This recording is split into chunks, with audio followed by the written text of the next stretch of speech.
Good morning students. आज की इस क्लास में हम लोग जिस टॉपिक को देखने जा रहे हैं वो है संख्यावाची शब्द संस्कृत के। तो पहले इस क्लास से पहले आपने 1 से 3 तक का वीडियो आपने देख लिया था। अब इस क्लास में जिस हम लोग संख्यावाची शब्द की चर्चा करेंगे वो है चार, चतुर। मूल शब्द चतुर है जिसका हिंदी चार होता है, 4। तो इसमें जो मुख्य बातें हैं वो ध्यान देने योग्य ये है, क्योंकि जैसा कि मैंने पहले वीडियो में बताया था, ये सभी के सभी शब्द जो हैं संख्यावाची विशेषण होते हैं और अपने विशेष्य के अनुसार इसका रूप बदलता है। यही कारण है कि हर बार मैंने एक एक संख्या को मैंने उठाया है और उसके शब्द रूप को चलाते हुए उसके विशेषण के अनुसार या विशेष्य के अनुसार किस तरह से परीक्षाओं में प्रश्न पूछे जाते रहे हैं पहले भी और आगे भी आपको पूछा जाता रहेगा। तो इस पर मैंने काफ़ी अच्छी तरह से उसकी मैंने व्याख्या की है और समझाया है विस्तृत रूप से। तो चलिए अब आगे अभी हम लोग ये संख्यावाची चतुर की चर्चा करेंगे, चार की। इसके बाद फिर पहले इसे हम रूप को लिख लेते हैं ताकि आपको इसमें आसानी पड़े समझने में। इसमें पहले प्रथमा विभक्ति, पहले विभक्ति लिख लेते हैं। प्रथमा में मूल शब्द हो गया चतुर, है ना, यहाँ दे देते हैं। मूल शब्द है चतुर। चतुर मतलब हो गया 4, है ना। ध्यान रखिए चतुर में र में हलंत है। यदि आप हलंत नहीं देंगे तो चतुर मतलब चालाक हो जाएगा, है ना, चालाक के अर्थ में। तो यहाँ पर र हलंत है, चतुर 4 के अर्थ में, ठीक है ना। तो प्रथमा व्यक्ति में यदि देखें तो अभी हम लोग देखते हैं सिर्फ पुल्लिंग में, इस तरफ पुल्लिंग, फिर इस तरह से फिर इधर स्त्रीलिंग कर लेंगे, है ना। स्त्रीलिंग हो जाएगा और फिर इधर हो जाएगा नपुंसकलिंग, ठीक है। ये सभी के 4 के अलग अलग रूप चलेंगे। तो प्रथम व्यक्ति में ये देखिए 4 का रूप, तो वो हो जाता है आपको चत्वारः। पुल्लिंग में होता है चत्वारः, 4, चत्वारः। द्वितीया में यदि देखें तो द्वितीया में बहुवचन में होता है चतुरः।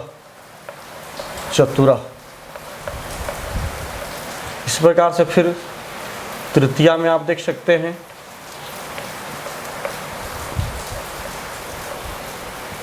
चतुर्भिः।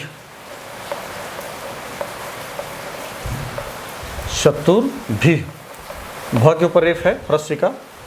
इसके बाद चतुर्थी में यदि आप आ जाएं तो चतुर्थी में चतुर्भ्यः।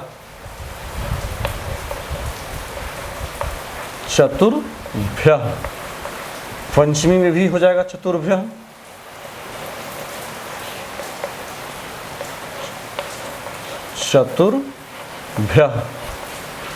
इसके बाद षष्ठी में चले आइए।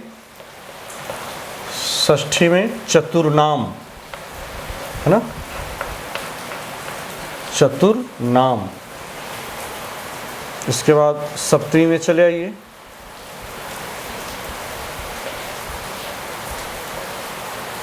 चतुर्सु, ये हो गया आपको। अब हम लोग इसका स्त्रीलिंग रूप देखते हैं। ये पुल्लिंग का हो गया, ठीक है।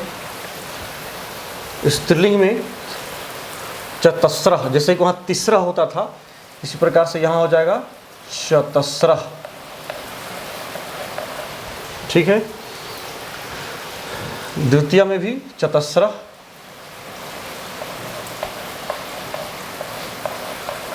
जैसे चतुर्भी वहाँ होता है, तीसरी भी, यहाँ हो चतस्त्री भी,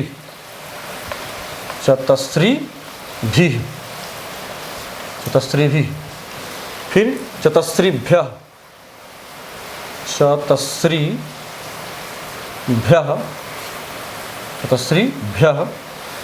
फिर पंचमी में भी भ्य होता है तो हो जाएगा शतस्त्रीभ्यः। और षष्ठी में चतस्त्री नाम, जैसे वहाँ तीसरी नाम होता था वैसे यहाँ हो जाएगा चतस्री नाम, चतस्री नाम। दीर्घ ऋकार होगा चतस्री नाम में, और सप्तमी हो जाएगा चतस्त्रीसु, चतस्त्रीसु, ठीक है, चतस्त्रीसु, जैसे तिसरीसु होता था। अब चलिए नपुंसक लिंग के इसके रूप को देखिए। नपुंसक लिंग में चत्वारी, नपुंसक लिंग में प्रथमा में होगा चत्वारी, द्वितीय में भी फिर चत्वारी, ठीक है। यहाँ फिर तृतीया से पुल्लिंग की तरह सारा रूप हो जाएगा। यहाँ द्वितीया तक, प्रथमा द्वितीया में सिर्फ नपुंसक लिंग में चेंज होता है, और तृतीया से जो पुल्लिंग जैसे चतुर्भी है तो यहाँ भी चतुर्भी हो जाएगा। आपको याद करने में भी काफ़ी आसानी होगी, चतुर्भी, ठीक है। इस प्रकार से चतुर्भ्य,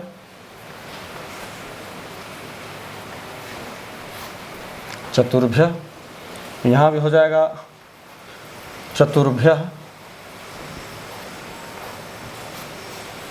चतुर्भ्य, चतुर्भ्य। इसके बाद चतुर्नाम, चतुर्नाम, और यहाँ हो जाएगा चतुर्षु, चतुर्षु, ठीक है। चार का तीनों लिंगों में रूप हो गया। एक बार मैं इसको पढ़ दे रहा हूँ, थोड़ा सा आप ध्यान से देख लीजिए। चत्वारः, चतुरः, चतुर्भि, चतुर्भ्यः, चतुर्भ्यः, चतुर्नाम, चतुर्षु। स्त्रीलिंग में चतस्रः, चतस्रः, चतस्रीभिः, चतस्रीभ्यः, चतस्रीभ्यः, चतस्रीनाम, चतस्रीषु। फिर चत्वारि, चत्वारि, चतुर्भिः, चतुर्भ्यः, चतुर्भ्यः, चतुर्नाम, चतुर्षु। ये जो है तीनों लिंगों में इसका रूप हुआ। अब इसका जो हम लोग वाक्यों में जो प्रयोग करेंगे वो कैसा प्रयोग होना चाहिए, इससे अब हमें ध्यान देना है। तो एग्ज़ाम में जो प्रश्न पूछे जाएंगे वो किस तरह के होंगे, उसको हम लोग उदाहरण के द्वारा देखेंगे तो ज़्यादा स्पष्ट हो जाएगा। यहाँ पर ध्यान रखिएगा, सबसे ज़्यादा जब हम लोग बच्चों की जब कॉपी को चेक करते हैं, एग्जामिनेशन की कॉपी को, तो इसमें बच्चे ज़्यादा अपने मार्क्स को कटवा देते हैं। क्यों? क्योंकि यहाँ पर देखिए द्वितीया में चतुरा है, तो कई बार क्या होता है, जब मैं भी उदाहरण दूंगा तो आपको पता चलेगा कैसे वो गलतियाँ किस प्रकार से बच्चे करते हैं। यहाँ मैं इसका एक पहला उदाहरण ले रहा हूँ। यहाँ पर अहम, अहम, यहाँ पर संख्यावाची शब्द आपको 4 बैठा दिया गया, ठीक है। अब इसके रूप को आपको बैठाना है। खगान, पश्यामि, और भी इसको आप बड़ा कर सकते थे, एक वृक्ष शब्द भी जोड़ा जा सकता था। अहम वृक्षे 4 बैठा करके खगान पश्यामि दे सकते थे। फिर क्षेत्रे,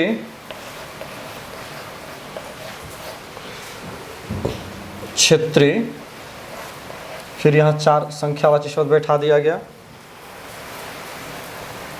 बालकाः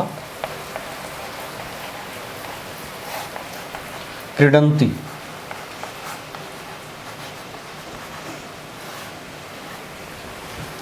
क्षेत्र में मतलब फील्ड में 4 बालक खेलते हैं। मैं 4 पक्षियों को देखता हूँ। इस प्रकार से फिर तीसरा यहाँ उदाहरण देखिए, थर्ड में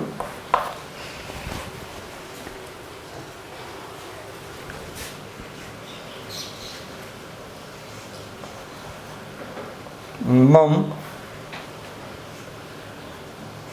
यहाँ पर 4 शब्द बैठा दिए। मम 4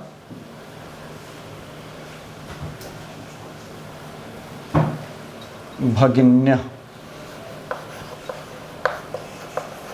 भगिन्यः सन्ति। मम चतुर्थ शब्द यहाँ दे दिया गया 4 का। इसी प्रकार से यहाँ आंसर के लिए जगह छोड़ दे रहे हैं। यहाँ हो जाएगा 4 में दें आपको, ये स्त्रीलिंग का हो गया। फिर है एक रूप चलाया हुआ दे देते हैं आपका,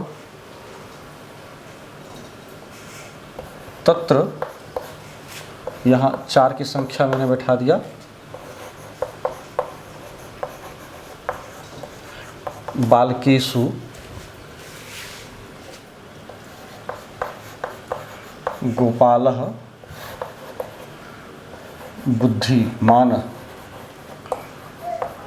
बुद्धिमान अस्ति।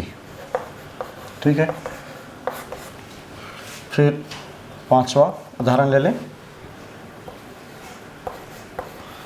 हम यहाँ 4 संख्यावाची शब्द बैठा दिया गया। बालिकाभ्यः पुस्तकानि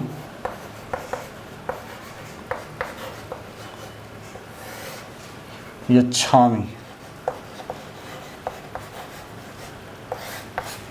ठीक है, चाहे तो एक और आप ले सकते हैं यहाँ पर 6 में। तत्र 4 है, पुस्तकानि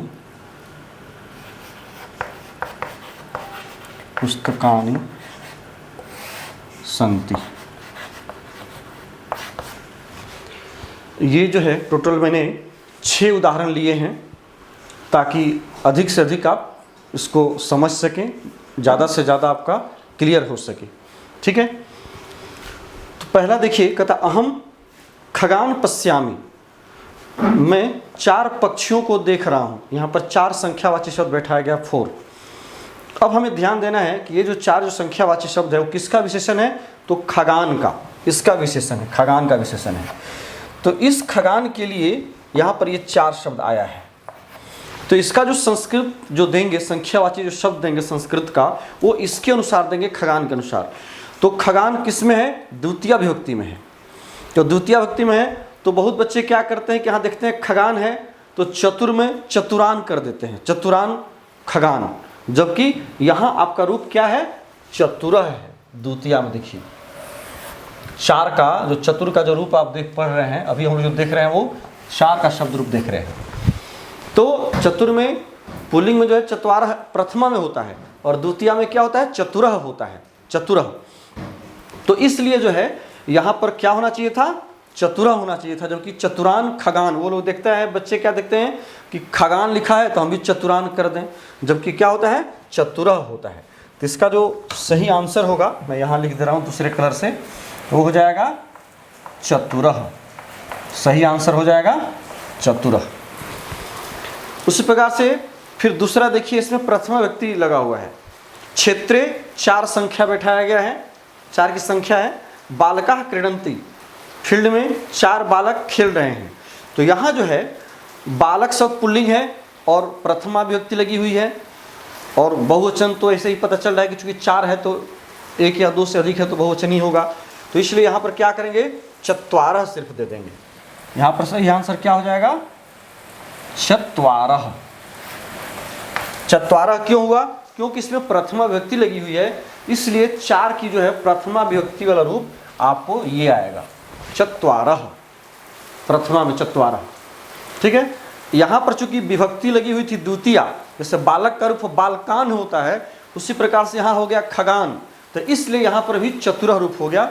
ये याद रखना बहुत जरूरी है, क्योंकि यहाँ आप ज़्यादा गड़बड़ करते हैं, जो छात्र हैं परीक्षा में, जो एग्जाम में जब लिखते हैं, तो इसके चूँकि रूप याद ना होने के चलते ऐसी गलतियाँ हो जाती हैं। यदि आप इसके रूप को एक बार बैठा लें, चूँकि आपको सिर्फ बहुवचन का, ये पुल्लिंग का इतना ही आपको याद करना है, फिर स्त्रीलिंग का सिर्फ इतना याद करना है, एक एक रूप, सिर्फ 7 ही रूप है। तो तीनों लिंगों में मतलब कि एक शब्द रूप जितना आप तीनों वचनों में 7 विभक्तियों में याद करते हैं, उतना में आपका 4 का तीनों लिंगों में याद हो जाता है, या 3 का या 2 का या 1 का। ठीक है ना, तो इसलिए इसको याद करना ज़्यादा आसान है। सिर्फ एक एक लिंग में, जैसे पुल्लिंग में सिर्फ यही हुआ, स्त्रीलिंग में सिर्फ यही 7 रूप हुआ, नपुंसक लिंग में सिर्फ यही 7 रूप हुआ।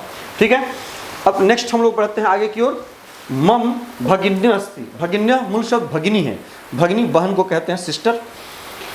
तो यहाँ पर 4 संख्या, मतलब मेरी 4 बहन है, कहने वाला ये कह रहा है। ठीक है, जो भी वाक्य बनाया गया तो उसने बताया कि मेरी 4 बहन है। तो 4 बहन, तो यहाँ पर अब प्रश्न ये उठता है कि यहाँ पर भगिनी शब्द का बहुवचन भगिन्य हो गया, भगिनी का रूप नदी की तरह चलेगा, नदी नद्यो नद्यः, उस प्रकार से भगिन्य हो गया बहुवचन में। लेकिन ये भगिनी शब्द स्त्रीलिंग है, तो इसलिए 4 का जो विशेषण होगा, संख्यावाची जो विशेषण शब्द हम देंगे, वो शब्द कैसा होगा, स्त्रीलिंग का होगा, वो होगा चतस्रः। तो ये चतस्रा कैसे होगा, इसके पहले आपको इसको पहचानना जरूरी है, ठीक है ना, कि ये जो अगला जो विशेष्य पद आया है वो विशेष्य पद पुल्लिंग है या स्त्रीलिंग है, इसे ध्यान से देखना बहुत जरूरी है, तभी आप इसके संस्कृत के संख्या को आप दीजिए। तो चूंकि इसमें प्रथमा विभक्ति का बहुवचन लगा हुआ है तो इसलिए हम क्या करेंगे, इसमें प्रथमा का ही रूप देंगे और इसका जो सही आंसर होगा वो 4 का, वो क्या हो जाएगा, चतस्रा हो जाएगा। यहाँ आंसर कर दे रहे हैं चतस्रा, ठीक है ना। ये चतस्रा किसके लिए आया है, इस 4 के लिए आया है, ठीक है ना, चतस्रा ये, ठीक है। मम चतस्रा भगिन्यः सन्ति, मेरी 4 बहन है। तत्र बालकेषु, अब देखिए यहाँ जो है विभक्ति लगी हुई है, सप्तमी की विभक्ति है, ये चूंकि प्रथमा विभक्ति था इसलिए आप प्रथमा विभक्ति लगा दिए स्त्रीलिंग का। अब यहाँ क्या किया है, बालकेषु देखिए है, बालकेषु, तो बालक में यहाँ पर बालिकासु नहीं है, बालकेषु मतलब बालक शब्द पुल्लिंग का रूप दिया गया है। तो यहाँ पर क्या करेंगे, 4 का रूप चलाएंगे चतुर का संस्कृत का, और किस में ले जाएंगे, सप्तमी विभक्ति में ले जाएंगे। क्यों, क्योंकि बालकेषु में सप्तमी विभक्ति लगी हुई है। तो यहाँ जब आंसर से क्या कहता है कि वहाँ 4 बालकों में गोपाल ज्यादा बुद्धिमान है ना, गोपालः बुद्धिमान अस्ति, चारों बालकों में चतुर्षु हो जाएगा यहाँ पर, चूंकि बालकेषु है तो क्या करेंगे, फिर 4 की संख्या हम बहुवचन में पुल्लिंग में लेकर के जाएंगे, तो पुल्लिंग में क्या होता है, चतुर्षु होता है। तो यहाँ हम सही आंसर इसका क्या हो जाएगा, चतुर्षु, ठीक है, ये हो जाएगा आपका सही आंसर इसका, ठीक है। चतुर्षु बालकेषु, 4 बालकों में गोपाल बुद्धिमान है, कहने का ये मतलब है। नेक्स्ट आगे की ओर बढ़िए, अहम बालिकाभ्यः पुस्तकानि यच्छामि, मैं 4 बालिकाओं को पुस्तक दे रहा हूं। तो ये ध्यान रखना है कि जिसे दिया जाए, हमने कारक प्रकरण पिछला वीडियो आप यदि मेरा देखे होंगे तो उसमें मैंने कारक प्रकरण बताया है, उपपद विभक्ति, तो वहाँ मैंने बताया था कि दा धातु या यच्छ धातु, यच्छ मतलब ही देना, दा मतलब ही देना, तो इस स्थिति में उसमें चतुर्थी होती है। यही कारण है कि बालिका में चतुर्थी विभक्ति हो गई, चूँकि पुस्तक किसे दी जा रही है, बालिकाओं को दी जा रही है, इसलिए बालिकाओं में बालिकाभ्यः में चतुर्थी विभक्ति हो गई, ठीक है। तो अहम बालिकाभ्यः, तो कितनी बालिकाओं को, 4 बालिकाओं को मैं पुस्तक दे रहा हूँ।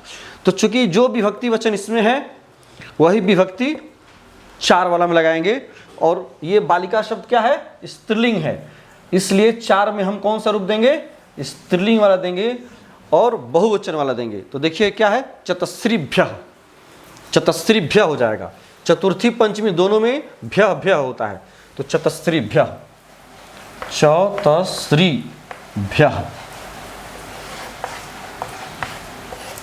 ये आपका सही आंसर होगा, चतस्रीभ्यः। क्लियर है। अब इसके बाद वाला एक उदाहरण ने और लिया है, तत्र पुस्तकानि सन्ति।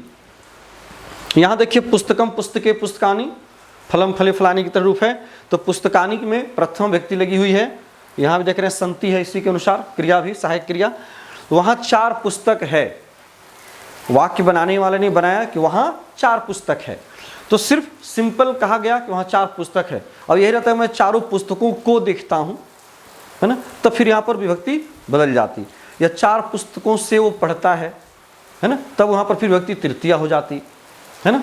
तो इस तरह से, लेकिन यहाँ पर सिंपली जो है वो सिर्फ प्रथम व्यक्ति का प्रयोग हुआ है, इसलिए यहाँ पर होगा तत्र। तो अब देखेंगे कि पुस्तक शब्द कौन सा है, नपुंसक लिंग है, तो इसलिए यहाँ पर हम क्या करेंगे, नपुंसक लिंग वाला रूप देंगे, तो वो हो जाएगा चत्वारि, चत्वारि। तो सही आंसर हो जाएगा आपको चत्वारि, ठीक है। यहां पर सही आंसर हो गया आपका चत्वारि, चत्वारि पुस्तकानि सन्ति, तत्र वहां 4 पुस्तक है, ठीक है। तो इस तरह से जो है हम लोग इन सभी विशेषणवाची शब्दों का हम लोग प्रयोग करते हैं, और 1 से 4 तक का ही तीनों लिंगों में, पुल्लिंग, स्त्रीलिंग, नपुंसक लिंग, तीनों लिंगों में बदलता है। ध्यान रहे कि 3 वचन नहीं है, कई बार बच्चे कंफ्यूज हो जाते हैं, मैंने पिछले वीडियो में भी ये बात मैंने कहा था कि वहाँ पर एक वचन द्विवचन बहुवचन कई बार बच्चे समझ लेते हैं, वो एक वचन द्विवचन बहुवचन नहीं है, क्योंकि 4 का सिर्फ बहुवचन में प्रयोग होता है, चतुर शब्द का रूप। इस प्रकार से त्रि का भी सिर्फ बहुवचन में होता है, द्वि का सिर्फ द्विवचन में होगा, उसका एक वचन बहुवचन नहीं होगा। और एक का एकह, एकम, एकेन, ये सब जो है सिर्फ एक वचन में होगा, उसका द्विवचन या बहुवचन नहीं होगा। तो ये बात आपको हमें लगता है काफ़ी क्लियर हो गया होगा, इसमें कहीं कोई डाउट नहीं होना चाहिए। यदि फिर भी यदि कोई आपको डाउट होता है तो आप हमें कमेंट के माध्यम से ज़रूर बताएं, उसमें और मैं क्या आपके लिए सुधार कर सकता हूं और उसमें क्या सरलता ला सकता हूं मैं, तो मैं आपके लिए ज़रूर करूंगा। ठीक है, अब हम इस क्लास को यहीं पर रोकते हैं, फिर नेक्स्ट क्लास इन सभी को मिला करके 5 से लेकर के 100 तक में कौन कौन से ऐसे ट्रिक हैं जिससे कि आपको याद करने में काफ़ी आसानी महसूस होगी, उस चीज़ को मैं बताऊंगा। तो इसलिए मेरा नेक्स्ट वीडियो ज़रूर देखें और सब्सक्राइब और शेयर करना कभी ना भूलें। चलिए इन्हीं शब्दों के साथ बहुत बहुत धन्यवाद, थैंक यू।